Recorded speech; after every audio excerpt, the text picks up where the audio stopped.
Hi and welcome to our in-depth analysis of IFB Industries Ltd, a leading player in the Indian appliances industry. IFB Industries Ltd is a company that manufactures home appliances and fine blanked components. In this video, we will delve into IFB Industries product segments, revenue segments, shareholding, management, cost structure, financials and management outlook for the future. Let's get started on the stock analysis of IFB Industries. But before that, let me introduce ourselves. We are PA Wealth, an investment services group. We offer stocks PMS, mutual funds, alternative investment funds, insurance, and startup investments. Every week, we upload research videos on different companies, mutual funds, and financial topics. Stay ahead of the curve with the latest trends and insights by subscribing to our channel and clicking the bell icon to get notified about potential multi-bagger stocks. Let us provide a brief introduction to IFB Industries. IFB Industries Ltd, originally known as Indian Fine Blanks Ltd, started its operations in India in 1974 in collaboration with Heinrich Schmid of Switzerland. It is engaged in the business of manufacturing diverse parts and accessories for motor vehicles and home appliances products. Let's take a look at the product segments of IFB Industries. Company caters to two product segments. First, home appliance products. It includes refrigerators, microwave, dishwasher, chimney, beverage maker, toaster, built-in hob, built-in oven. Second, engineering products. It includes fine blanked components, stamping components, other diverse parts, accessories. Some of the company's clients are Maruti, Honda, Toyota, Tata Motor, Hero Motor Corps and others. Now, let's discuss the revenue segments of IFB Industries. The home appliances business is the largest segment of the company's revenue, accounting for 77.41% of the company's total revenue in the financial year 2023. Engineering accounts for 17.61% of the company's revenue. Steel is the third largest, contributing 3.33% to the overall revenue, while the remaining business activities like motor 1.66% to the overall revenue. Now, let's discuss the geography-wise revenue of IFB Industries. This company exports 1.56% of its goods globally, while 98.44% of its products are sold in the domestic market. Now, let's take a look at the management of IFB Industries. Mr. Bijo Bhushan Nag is a chairman. He is a mechanical engineer. He has more than 5 decades of vast experience in machine tool, fine blanking, sheet metals, engineering industries, stamping, appliances industries and alcohol industries. He is a visionary for state-of-art washing machine factory at Goa, engineering factories in Kolkata and Bengaluru. Mr. Bikramjit Nag is a joint executive chairman and managing director.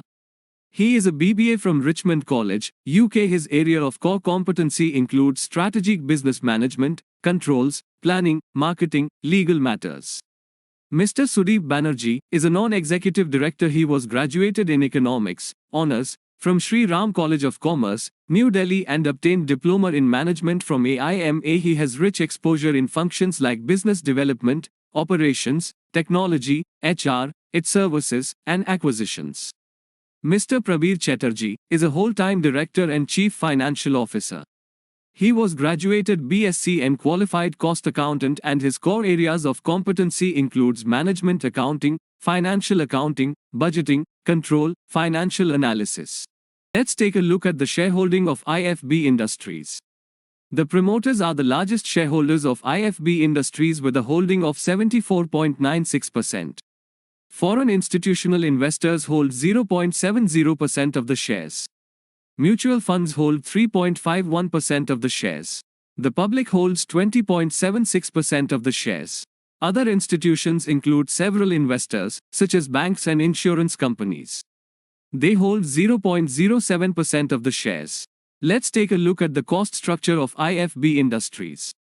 Raw material expenses are the largest component of IFB Industries' cost structure, accounting for 61.82% of the total costs in the financial year 2023.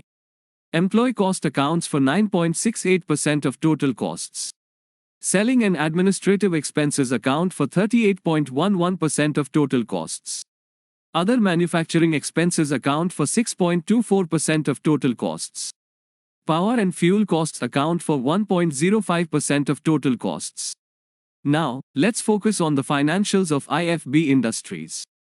The table shows that the company's net sales have grown steadily over the past 7 years, from 1758.44 crores in the financial year 2017 to 4194.99 in the financial year 2023 at a CAGR of 13.23%.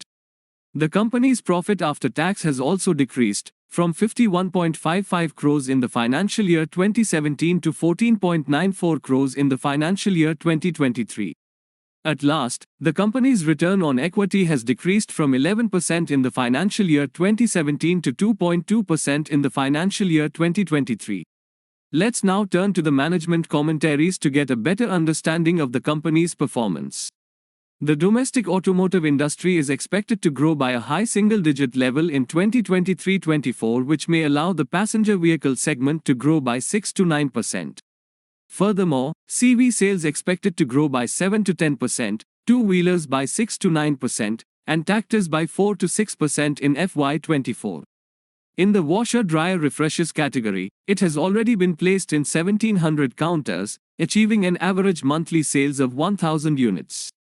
The company wants to expand to 2,500 counters.